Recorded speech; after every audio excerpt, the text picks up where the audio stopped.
Tonight's episode of Legacy Battle is brought to you by Atlas Benefits. Atlas Benefits has solutions for your insurance needs. Atlas Benefits can help you obtain Medicare, health, or life insurance and employee benefits. You can find them on the web at www.atlasbenefits.com. Or you can contact Rob Ducey or Roy Smith at 727-600-2892 and mention Legacy Battle Podcast. Atlas Benefits has all the solutions for your insurance needs. Enjoy the show.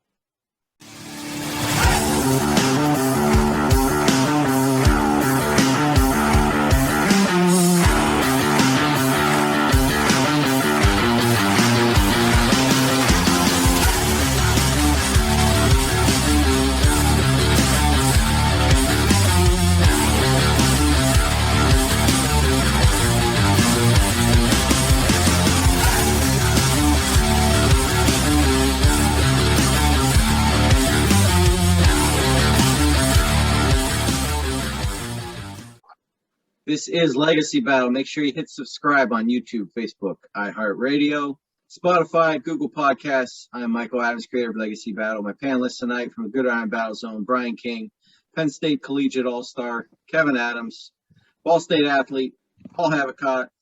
Our special guest tonight, we're joined by a former Major League Baseball pitcher. He spent 16 years in the majors with the Mets, a little time with the Orioles, Blue Jays, Devil Rays, even though this is the Tampa Rays hat, and the Cubs. He finished fourth in Rookie of the Year voting. He's got 2 seasons in the top 10 for wins, complete games, ERA, as well as 5 seasons in the top 10 in shutouts. And he led the league in fielding percentage for pitchers 3 times. Major League Baseball All-Star, Steve Trachsel. Steve, thank you for coming on. Thank you, guys. Thanks, Mike. Thank you. Good to see you all. I think running out those numbers out there would have had a lot more wins, huh? Hey, you had a wonderful career, man. It doesn't help pitching at Wrigley Field, the Elephants' graveyard there. So. Yeah, well, being a fly ball pitcher too made it a little more difficult, but no, it was. I love my years there. It was great.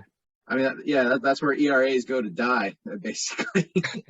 So we're going to talk to Steve after the debate about his career. Tonight's debate, we're talking Cubbies, and we're going to be doing the top 5 Cubs starting pitchers of the last 50 years. Because if we go past 50 years, you got all these guys in the 1900s and 1890s that were winning like 200, 300 games. So Mordecai Brown, come on. Mordecai Brown, that's right. We're going to keep it fairly new. We're going the last 50 years. So if they pitched from the 70s on, they can be in our countdown tonight. And so that includes someone we're going to mention later, Fergie Jenkins. Even though he started in the 60s, he did pitch during the 70s. So we're going to start tonight with John Lester. Yeah, Lester still currently playing for the Cardinals. I previously played for the Red Sox, A's, Cubs, and Nationals. Played for the Cubs from 2015 to 2020. He won the World Series with the Cubs in 2016. Made the All-Star game twice with the Cubs. He was the NLCS MVP in that 2016 season with the Cubs. In 2018, he was the NL wins leader. For the season, he had 19 wins in 2016 when he finished that season. He did throw a no-hitter in 2008. That wasn't with the Cubs, but that is a nice stat to have. We don't care then if it wasn't with the Cubs. So anyways, in 2016, when he had 19 wins, he matched his career high. He was second in ERA with 2.44. He led all major league pitchers in the left on base percentage. Lester was named the starter of Game 1 in the World Series that year and also started Game 5. He pitched in relief in Game 7, which helped them win their first championship in over 100 years in Chicago. He had recorded his 2000th strikeout in 2017 with the Cubbies. He hit his first career home run that year as well. He finished 2018 with 18 wins, 6 losses, and a 3.32 ERA. Lester is in the top 10 in the win-loss percentage for Cubs pitchers and 8th in strikeouts per 9 innings. He only had 5 years there, but those 5 years he did make a dent or a mark, I should say. He definitely helped lead them to that championship in 2016. Something the Cubbies have been waiting for so long was that World Series championship. Steve, when we talk John Lester, we can't not mention his one weakness, and that's the pickoff move to first base. So what are your thoughts on Lester as a pitcher, of course, but his issues with, as they call it, the yips, throwing to first base? The yips, yeah, or the lack of even making an attempt. I mean, as a pitcher, he's a absolute, I hate using the word gamer, but he is definitely fits that moniker. He's definitely one of the guys you would maybe want out there in a game 7 with the game on the line. And, I think he showed it in Boston as well. His comeback from cancer. He's a fighter. That's the type of guy you want on the mound. With his pickoff at first, how in the world did it take that many years for that to get exposed? I don't even know how you get out of college or through the minor leagues without everybody knowing that. So, and then even on his side, if he did know that was an issue, how do you not work on it for 5 years in secret so it never even gets found out? But, big game pitcher. 5 years of Chicago, he was very, very productive. And like you said, he quit throwing to first base for a while because of it. So yeah, just stepped off, and I can't believe some of the guys, just didn't just take off just to see what he could do. Drop down bunts. Did it affect his throws to first, fielding bunts or throws to second? I can't believe that didn't get exposed earlier and exploited. That would have been interesting. I never thought of the bunt possibility. All right, let's move on to Kyle Hendricks. Hey, Kyle Hendricks actually still playing as well, but I think this pitcher is a kind of a standout compared to some of the other ones, so we'll see what you guys think. But nicknamed the Professor, born 12/7/89. Ooh, I feel old. Out of Newport Beach, California, 8-year career so far with the Cubs and the Cubs only. 83 wins, 54 losses overall with a career ERA of 3.31. Compared to the other pitchers on this list, my guy Kyle, he's got a World Series championship back in 2016. He was also a 2016 MLB ERA leader. Got 1,004 strikeouts at the time of my research here. And what I kind of mentioned earlier, Kyle's part of the infamous 2016 Cubs season, Game 6 of the NLCS. Hendricks pitched 7 1/3 innings, facing the minimum in the clinching game to send the Cubs to their first World Series since 1945. They ended up winning the World Series over the Cleveland Indians, soon to be the Cleveland Guardians, with Hendricks as a starting pitcher in games 3 and 7, giving their first title in 108 years. Kyle Hendricks, probably a name that, depending on how the next 100 years go for the Cubs, going to be a name that a lot of the fans remember because he was part of that drought-breaking season. So that's short and to the point. You're welcome, Mike, but that's Kyle Hendricks. So Kyle's one of the slowest pitchers in baseball, believe it or not. His curveball averages 71.4 miles per hour. You got to wait when you say slow when I'm on the screen because, we're talking about different levels of slow here sometimes. What do you think of that curveball being that slow, and does that make his fastball better because the curve's coming in there so slow? Absolutely does, yeah. I know Rick Reed probably had the original moniker of the poor man's Greg Maddox, but I think this is a poor man's Greg Maddox 2.0. When it comes to pitching, this is one of the few guys I really watch on TV. When I'm scrolling through all the games, I see he's pitching. I'm definitely clicking on that game because I like watching guys that have to have that separation between their fastball and curveball and work on location. It's not all about, here it is, 98 down the middle, 97 slider. I like watching guys that still have to think their way through games and have great success. If we did this show 10 years from now, who knows what Kyle's stats are going to be for the Cubs? He's only 31, I think, 31 years old. I got 89, born in 89, so yeah. I got to be with Kyle. I have him on my fantasy team, and he's killing me. He gets negative points all the time for me this season. I can't think of anything less interesting to talk about than Kevin's fantasy team. Exactly. So on that, let's move to Carlos Sombrano. All right, Carlos Sombrano, El Toro, hailed from Venezuela. 6'4", 275, so quite an imposing figure on the mound. This guy had quite an arsenal. He had 6 pitches that he could use effectively. A heavy sinker, a curveball, a cutter, a splitter, a slider, and a 4-seam fastball. On the mound, he was especially emotional. He used it to intimidate opponents, and he was known for getting confrontational with teammates who, he didn't believe were given 100%.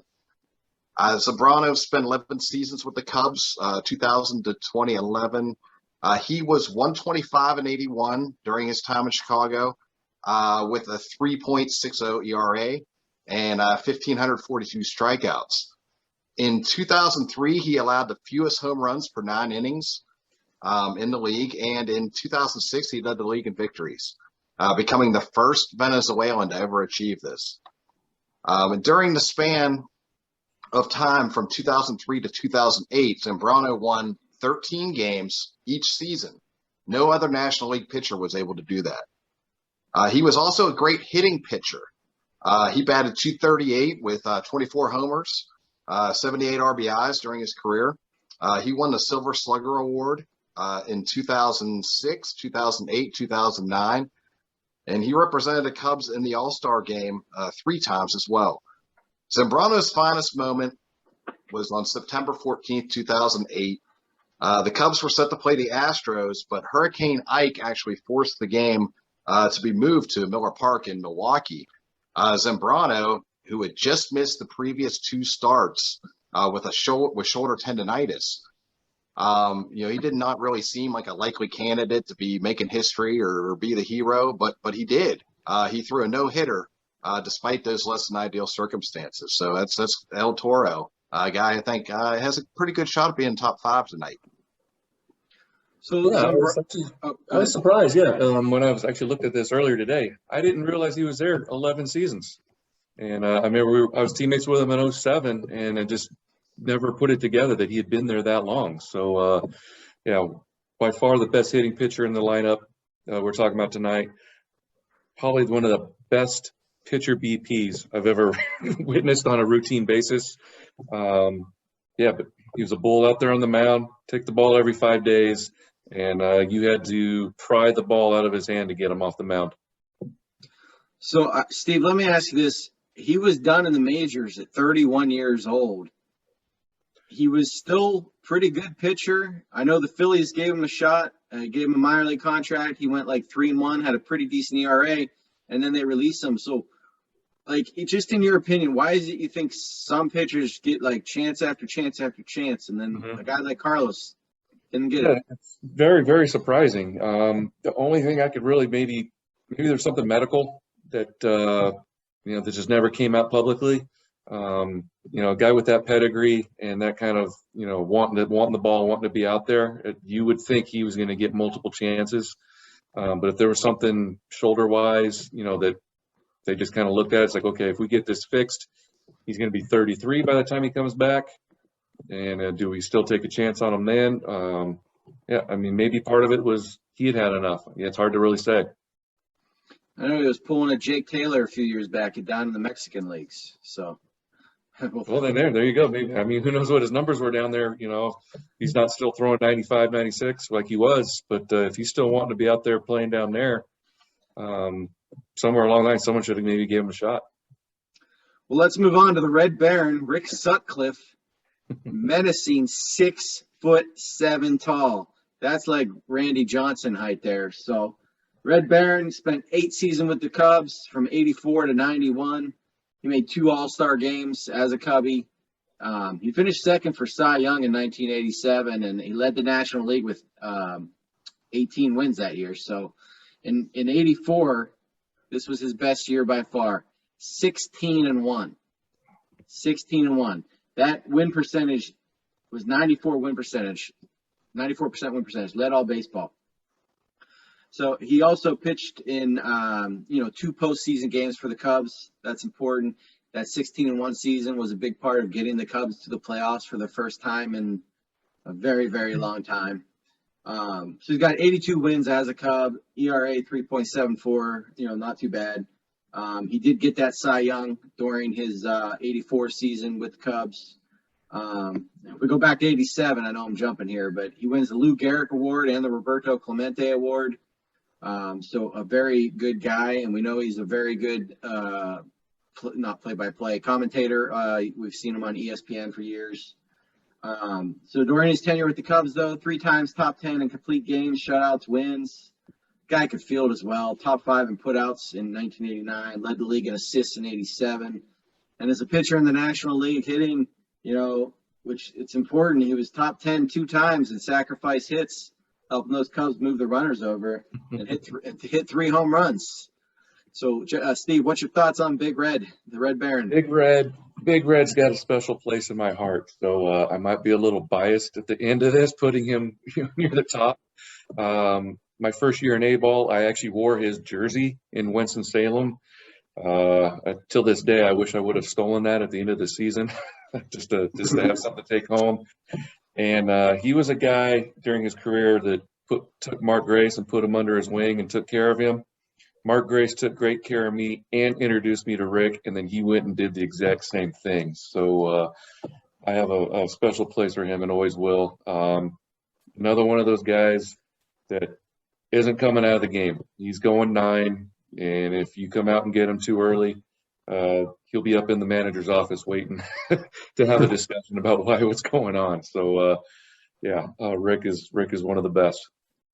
We have a couple guys tonight that we're talking about that are borderline Hall of Famers, in my opinion. You see some of the pitchers that are getting in now, their win totals aren't much greater than some of the guys we're talking about tonight. So it'll be interesting to see what the Veterans Committee does the next few years. But it's gonna change going forward, because their wins don't have the same weight as they used to. Complete games are completely non-existent. So that's so it's going to be interesting. Yeah, like you said, how those numbers are going to change in the future, getting guys in. So let's move on to Kerry Wood. I always liked Kerry Wood. Played 14 seasons in the MLB for the Cubs, Yanks, and Indians. But he played for the Cubbies from 1998 to 2008.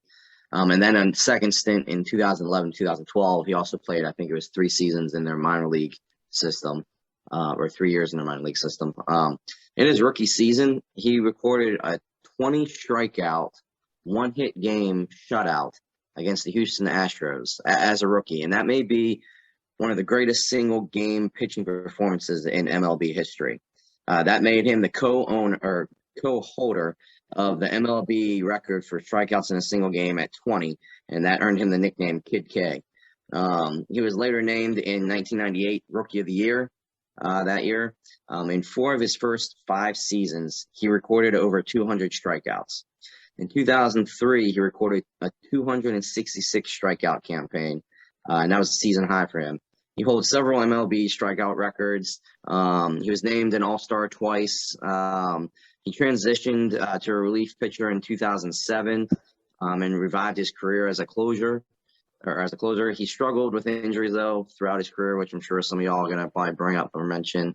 But I think his stats would have definitely been a lot better than what they already are. Both of his All-Star appearances were when he was a Cub.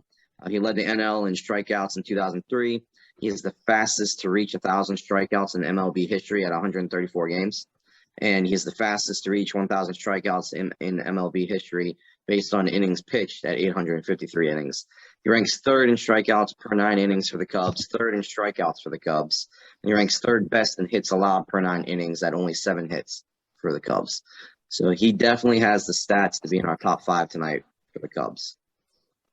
Steve, what's the mindset of a starting pitcher compared to being a closer, since Kerry Wood did them both?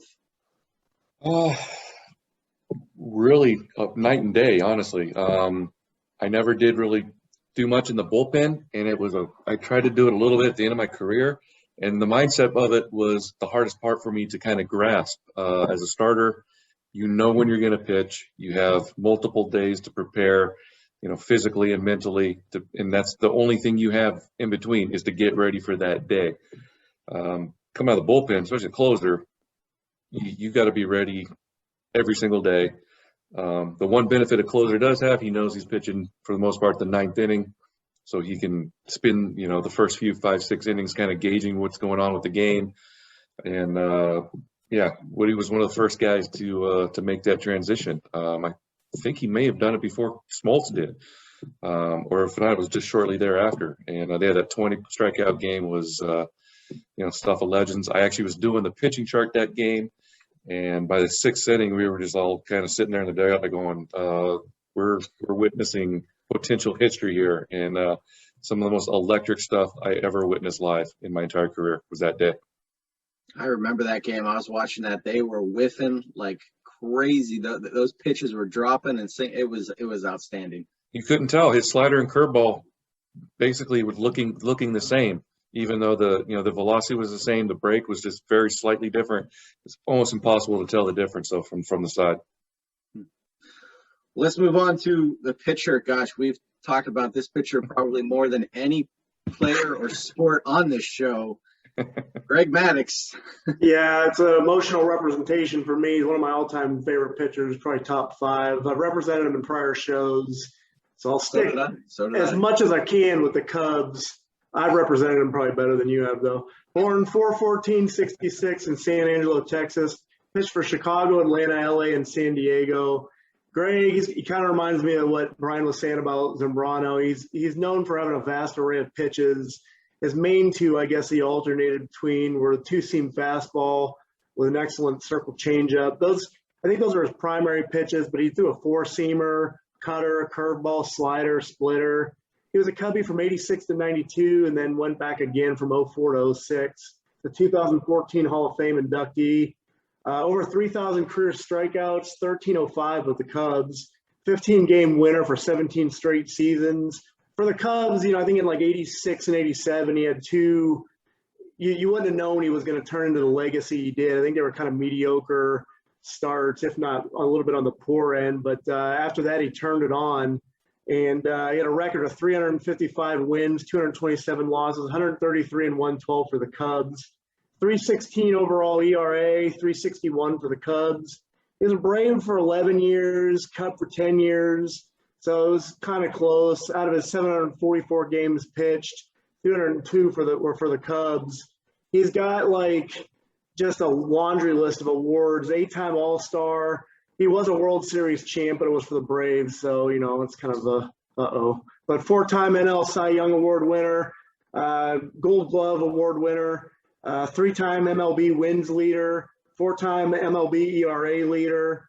Chicago obviously retired his number. Wasn't a bad batter, too. I know Sutcliffe had a few home runs, and Kevin's one and only good point for the night was that Lester had a few home runs, I think, in one game. I think he had a 170, maybe 171 batting average, if I remember correctly. I didn't look it up. And I think he had a 5 or 6 home runs. It's not great, but nowadays that would almost be competitive in the current league, 171 average. But Greg Maddox is a shoo-in for this. Brian, I better get your vote because you love the gamers and you love the vast array of pitches. Don't be a hypocrite. Steve, we did a show with Baltimore Orioles pitcher Jeff Ballard, and it was the greatest 300-game winners of the last 40 years or whatever. Okay. It came down in the finals to Nolan Ryan and Greg Maddox. So let me ask you, who would you be taking? Are we talking pitchers? Yes. I mean, that is the ultimate, in my head, definition of a pitcher. An absolute surgeon. I was in the minor leagues when he was in the big leagues there in Chicago. He was the guy that we all wanted to try to emulate and be. When he left to go to Atlanta, that's when I got to the big leagues. I think it was the first or second question I ever had to answer by a reporter was, what's it like to be here replacing Greg Maddox? I was like, thanks, no pressure. 22 years old, I've been here a week. So, he is definitely going to be in the top 5 for me. It's not even it's a no-brainer. The thing that a lot of people forget is he didn't throw hard, but if he wanted to, he could. He could have thrown, mid-90s when he needed to, but he didn't need to because he could spot that sinker and circle change anywhere he wanted, and he would tell you it was coming. Yeah, here it comes, sinker coming, outside corner. He was hoping you were going to hit it. And I think there was a crazy stat. I think he went 3-0 in his entire career on hitters, like 110 times or something. Might not even been that many out of, tens and tens of thousands of guys he faced. So by far one of the best pitchers in the history of the game, without a doubt. Not pitching as hard, and placing his pitches. Do you think that kind of contributed to his longevity? Yeah, absolutely, yeah. Because I think he threw a couple complete games, like 82 pitches, 84 pitches. And so, yeah, not having to throw hard, not have to be max effort, being able to get through games with low pitch counts that allowed him to go deeper into games, which allowed him to collect more wins. Yeah, definitely too bad he ever left Chicago. I would have loved to have been on the team with him and learn from him. Yeah. Well, let's move on to another pitcher that's been part of this show before. He was part of our Canadian Mount Rushmore baseball. Fergie Jenkins. Check that one out in the archives with outfielder Rob Ducey. Right, Ferguson Jenkins. He's a dominant pitcher that you may have not ever heard of. He gets overshadowed often by the other greats of the late 60s, early 70s. Not only is that unjust, but his trailblazing is often forgotten as well. What I'm referring to is he has the career record for most victories by a black pitcher with 284. And he was the first Canadian player to be inducted into the Hall of Fame. And he was the only one until just recently when Larry Walker was put in. So, definitely, some firsts for Fergie there. Fergie was with the Cubs from 1966 to 1973. Then he had a later couple of years stint at the end of his career in the 80s. That stint from 66 to 73, that's when he was at his best. He was an all-star in 67, 71, 72.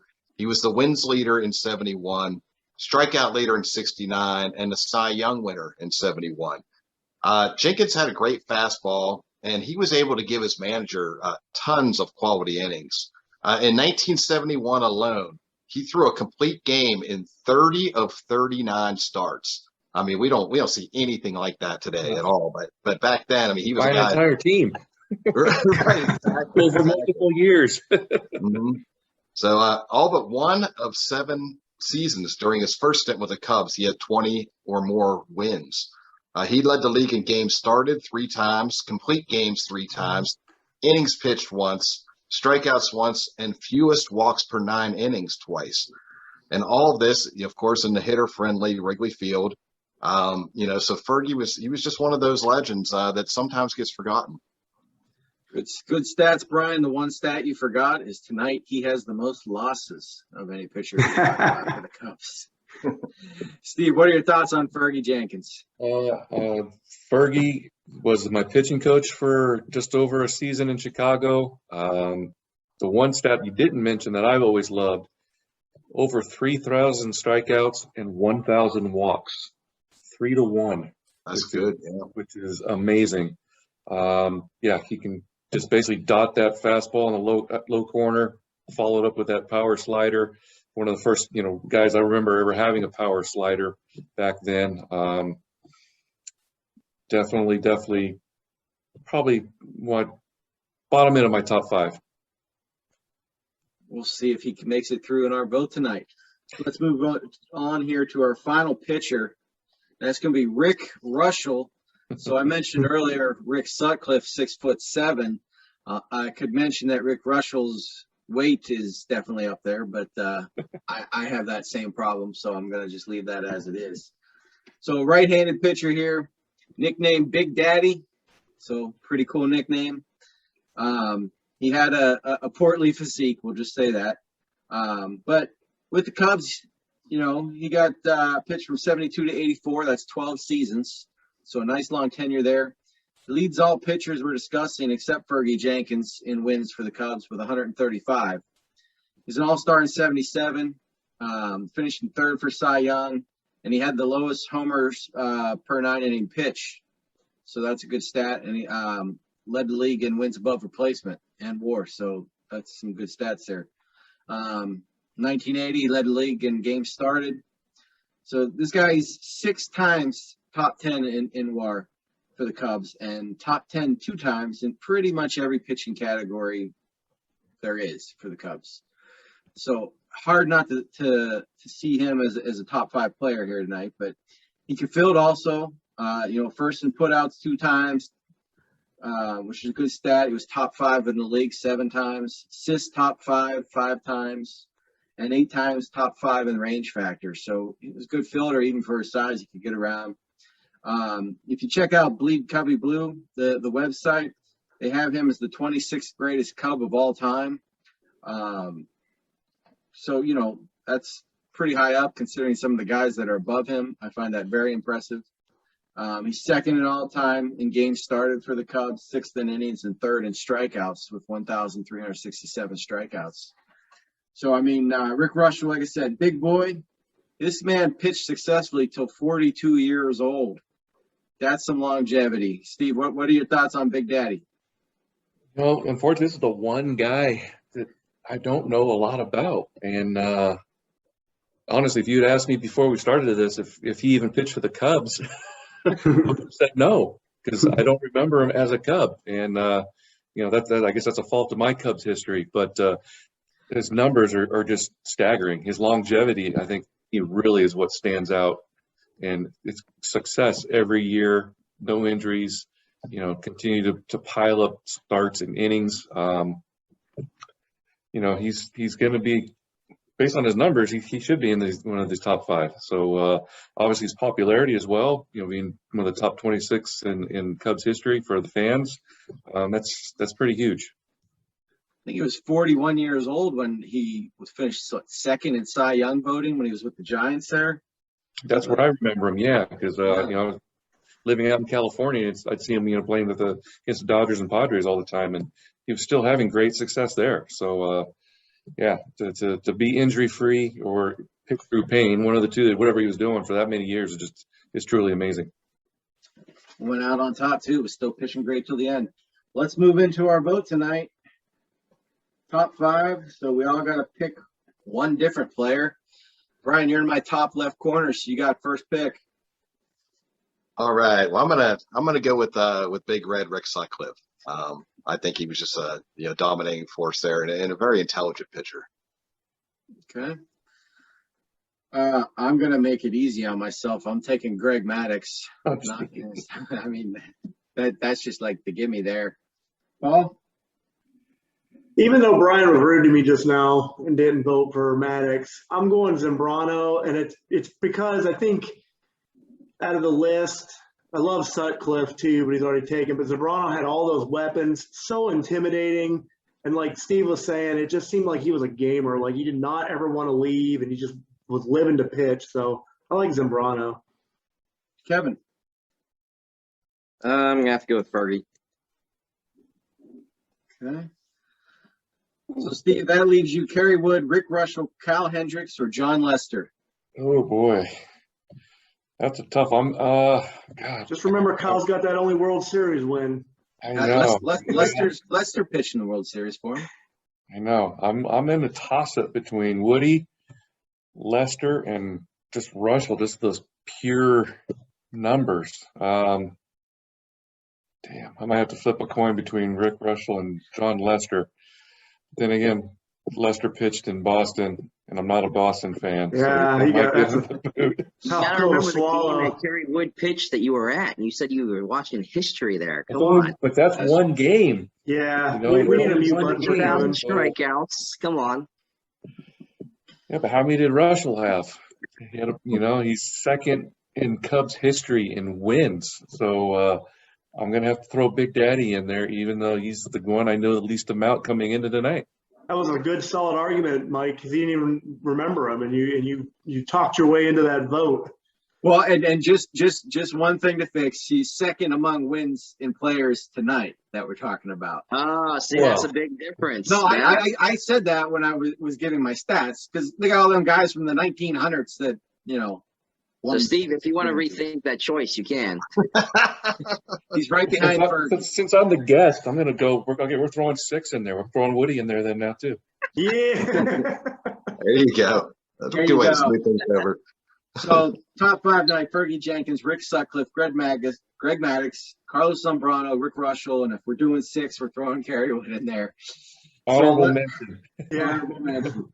We do have a shout out tonight to one player who just missed the list, and that was Jake Arrieta. So, all right, let's move into our Q&A. And, well, Brian, you got 2 on the list tonight, so you got first question.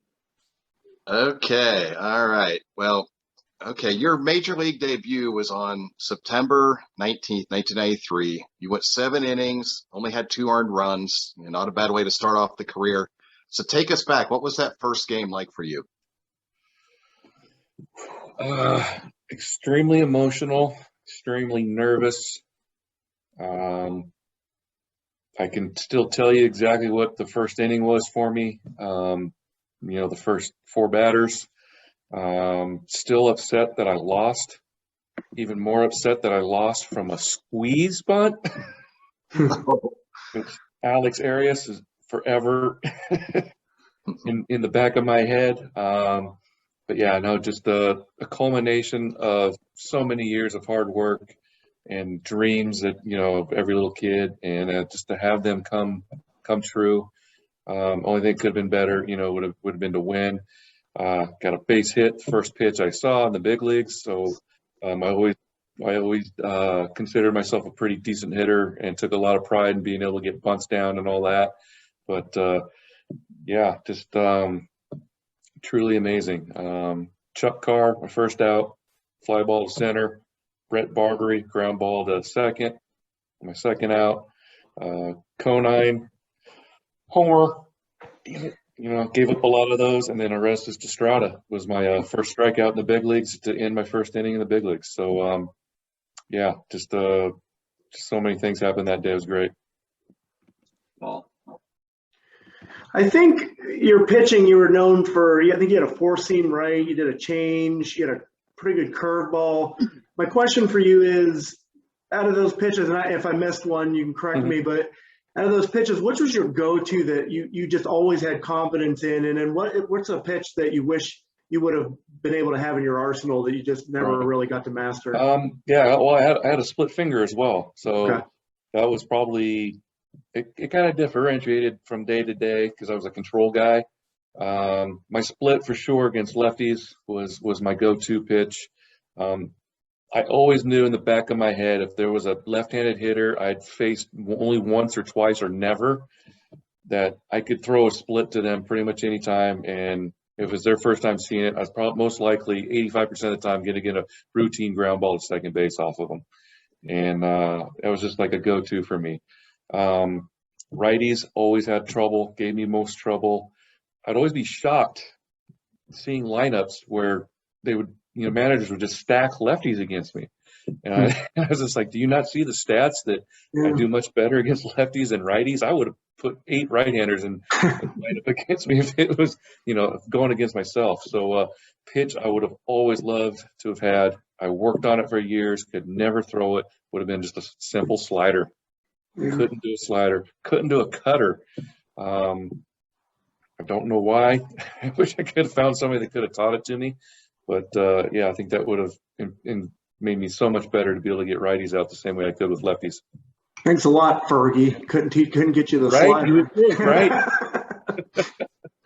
Kevin, go ahead. In my career, I wanted to go to St. Louis. I know it was the evil St. Louis, but Duncan, the pitching coach over there, was renowned for being able to teach guys, sliders and cutters and extend careers. And just unfortunately, never got an opportunity to go there. Yeah. Or work with them anywhere else. Okay. Yeah, so I want to take you to 2000, May of 2000. You get in a pitching duel against Pedro Martinez. You both go the full game. What was going through your mind in that game? And you got the shutout there. You guys won 1-0, only 3 hits, pretty decent. What was that? What was going through your mind in that game? Yeah, I had gone up. I got my first big league win against Pedro as well when he was in Montreal. So I remember most warming up at Fenway. You're right there. You're surrounded by the fans, and they were heckling and going from the very beginning. But then I remember walking out of the bullpen onto the field, and I don't know if it was sarcastic or if it was just happened to be the one, Tampa Bay fan that happened to be there actually wishing me good luck as I walked out onto the field. And I remember it actually sounded pretty sincere. So I wasn't sure if he was, just messing with me or not. But you knew going out there, as great as Pedro was at that time of his career, that it was going to be, if you gave up 2, it was over. And you weren't going to probably not have a chance to even, come out with a no decision. But I think that game was also my career high in strikeouts. So it was one of those games where I think it was probably the first time I'd faced most of those guys for Boston. So like I said, they hadn't seen my split. And at that point in my career, I was locating splits to righties as well. So it became more of a strikeout pitch for me. And we were teammates later in New York, and we actually talked about that game. And he was telling me how much fun it was for him to pitch that game. And I don't remember it being that much fun. It was a grind. I was more mentally exhausted after that game than I was physically. And that was probably one of the top 5 or 6 games I ever pitched in my career. Kevin and I went to a day game in Tampa Bay. There was about 25 people there. They could hear us yelling. It was pretty rough. So I'm going to stick on Tampa Bay there. So you granted free agency in 1999. Yes. What made you decide to go play for the Devil Rays? And the big thing down here right now is a new stadium. So What were your thoughts on the Trop? Unfortunately, that was very few options that year. There was an opportunity for me to go to New York for the Mets. Steve Phillips was very forward and honest with me, saying that there was 2 pitchers that they needed to move for me to go to New York, and I was kind of hoping that that was going to happen. I had a 2-year offer from Tampa, which ended up going to, I think it was Juan Guzman ended up taking it, and the Mets couldn't move anybody, and so basically what ended up happening was I had no more offers, so I was kind of stuck, either not playing or taking a minor league deal somewhere. I had a really bad year in Chicago that year. I think I lost 18 games or something like that. So there wasn't a lot of options. So I signed the 1-year deal. I think it was for $1 million, just completely loaded in bonuses for starts and innings. And as soon as I started hitting those, which I knew that I would, ship me up to Toronto. Sounds like Tampa. Right. And remember, that was the year we had, we were supposed to be the hit show that year, and, with Vinny Castilla and Canseco and Fred McGriff and Greg Vaughn. And I think Vinny didn't even make it out of spring training, pulled an oblique. So that was like 2.5 months. Canseco got hurt. So we didn't even make it to opening day without losing half the guys that we were hoping to have. And so we were kind of on the short end of the stick there right out of the gate. But went up to Toronto. 12 days after I got there, the team was sold to Rogers. So that was just complete, went from potential playoff run to an entire front office and everybody else just wondering if they were going to have jobs. Dave Stewart was the assistant general manager. I think the GM got fired, or pitching coach got fired. So he ended up being my pitching coach, for 2 months, as well as being assistant GM. So just a complete cluster going on up there. And then, we didn't make the playoffs, and they're like, well, we're just starting from scratch. Everybody's on their own. Right. Well, you were the new stadium, though. So I don't know if the new stadium will make a difference or not. I do remember, being in Tampa. I think the stadium is actually in Sarasota, right? So St. Pete. St.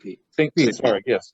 But so I know a lot of the fans were, always disappointed that if you were from St. Pete, you didn't want to go see the Tampa Bay because why aren't we the St. Pete Rays?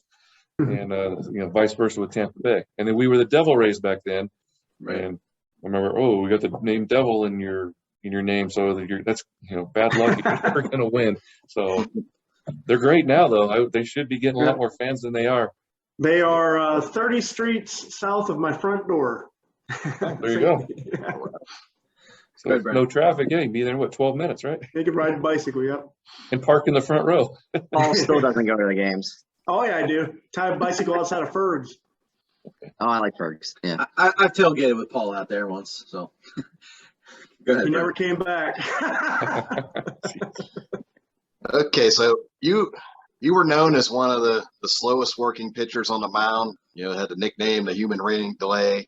Were you, I just want to know the reason for, behind it. You was taught to work slowly, or is that something that, like, what was the reasoning behind it? Completely subconscious.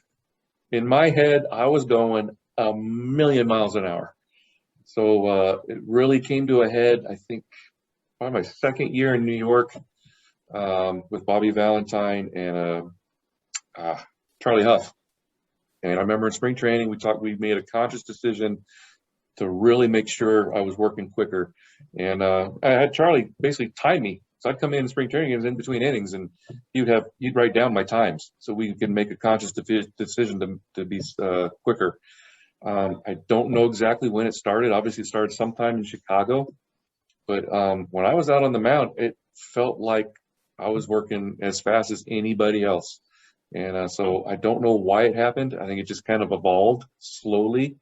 And by the time it was addressed, it just was ingrained as a habit.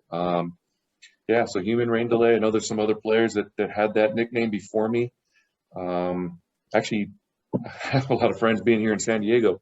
We made a beer, called it the human rain delay. So I don't know how much of you guys are into beer drinking or not. As sports guys, probably a lot, right? So there's a famous beer in Belgium called Cantillon. Took a 3.5-year process to make this beer, so we came, that was all part of it.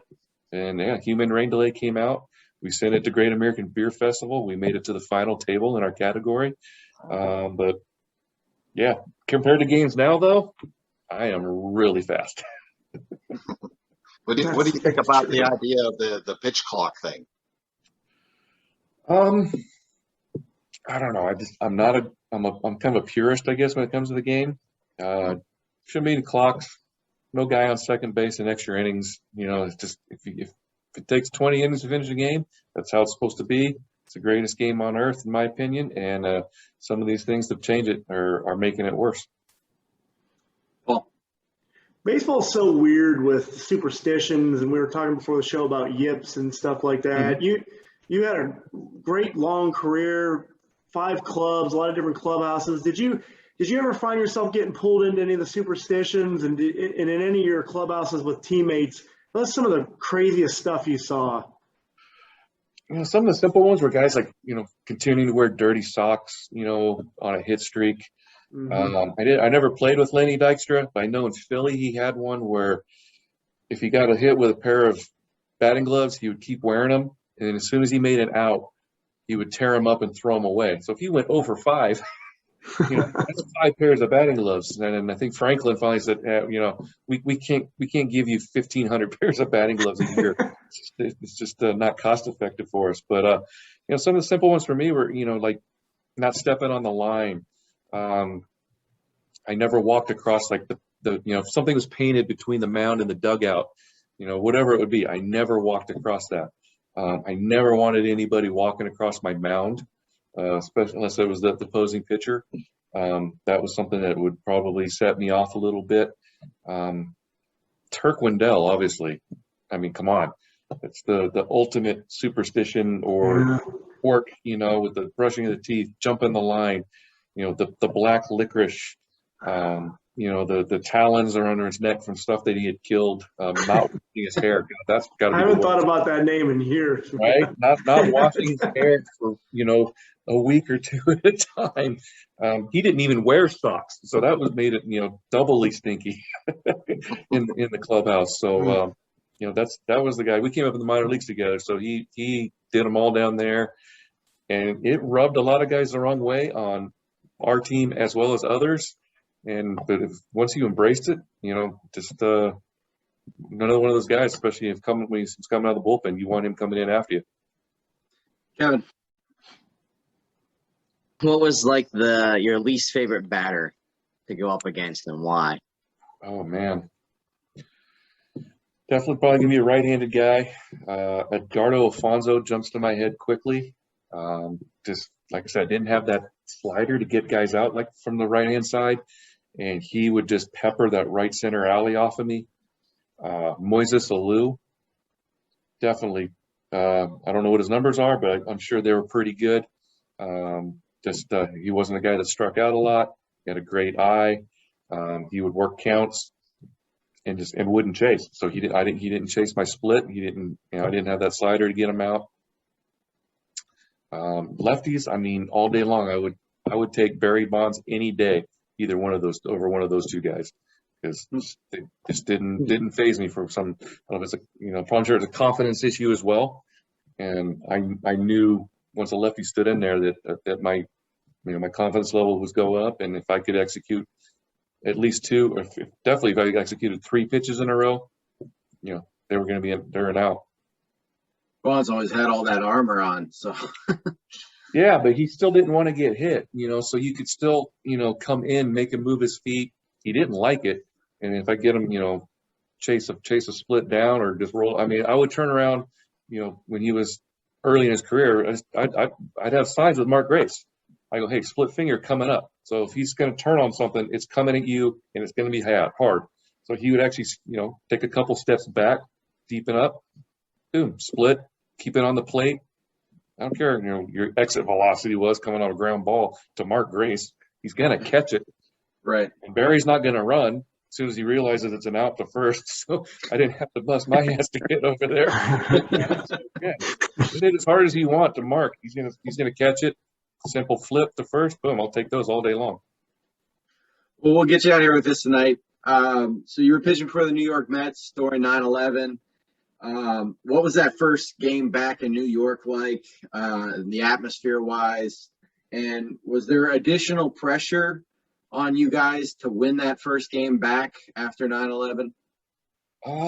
Got the raw emotions of that game. That one game playoff I pitched in Wrigley was unbelievably emotional because, with the passing of Harry, this just took those emotions to times 50. The security, obviously everything that happened, with the towers and all that, and meeting families, and Shea Stadium being like a meeting point for all the fire departments and all the equipment before getting sent down to ground zero.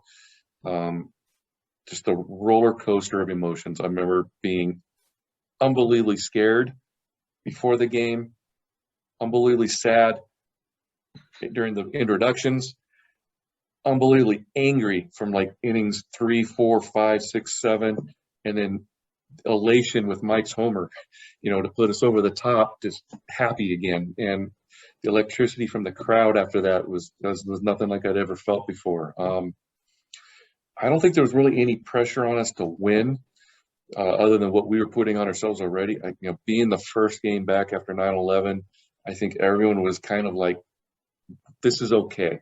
If the Mets lose, even though it's the Braves, who, the fans hated, I think everyone just understood at that point in time it was more important to get some normalcy back.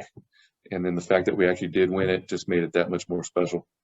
It was a beautiful thing after that game, seeing you guys all hugging with the Braves and things like that. That was just right. That was a moment. And we just did it. I was just there for the 20 year to have the Yankees there, with the Mets. But they did the same thing.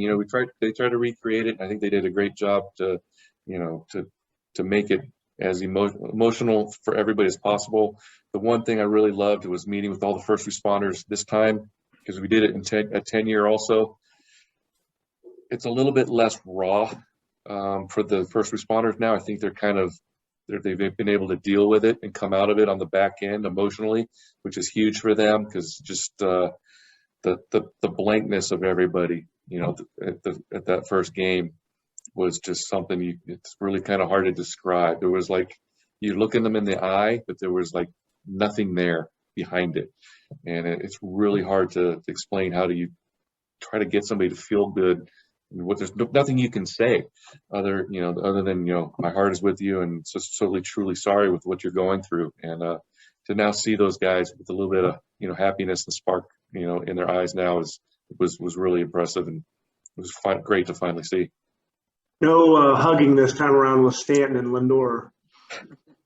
I missed that. I was standing out in deep center. I can't see that far anymore. No hugging. 50 now, I can't see. Well, thank you for joining us tonight, Steve. It's a pleasure, guys. Thank you so much for having me on.